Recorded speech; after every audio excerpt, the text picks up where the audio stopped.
کوئی سولوشن کی اگر بات کری جائے تو سولوشن کیا نکلے گا؟ دیکھیں ندیم علی صاحب، اگر وہ کہتے ہیں الیکشن ریفارمز کی بات ہے، وہ ضرورت ہے پاکستان کی، ہمیں کوئی اعتراض نہیں ہے.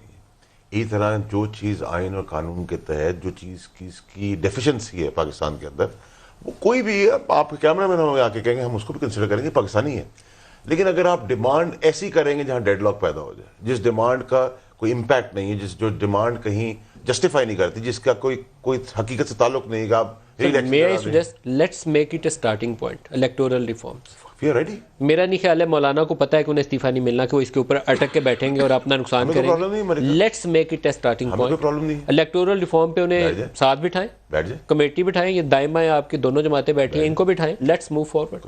ایشو یہ ہے اکثر لوگ بھول جاتے ہیں، پاکستان کی تاریخ کے سب سے بڑے electoral reform P M L نے کیے تھے، جو الیکشن ریفارمز ایکٹ ہے 2017 کا، جس میں پاکستان کے تمام انتخابی قوانین کو اومنی بس کر کے اکٹھا کر کے ایک قانون. ایشو کہاں ہوا؟ ایشو اس قانون کے اندر سے نہیں آیا. ایشو یہ آیا کہ الیکشن کمیشن نے الیکشن سے پہلے اپنی اتھارٹیز جو ہیں وہ سیکیورٹی کے اداروں کے حوالے کرتی ہیں، باقاعدہ نوٹیفیکیشن کے ذریعے. یہ نہیں کہ اس میں کوئی کچھ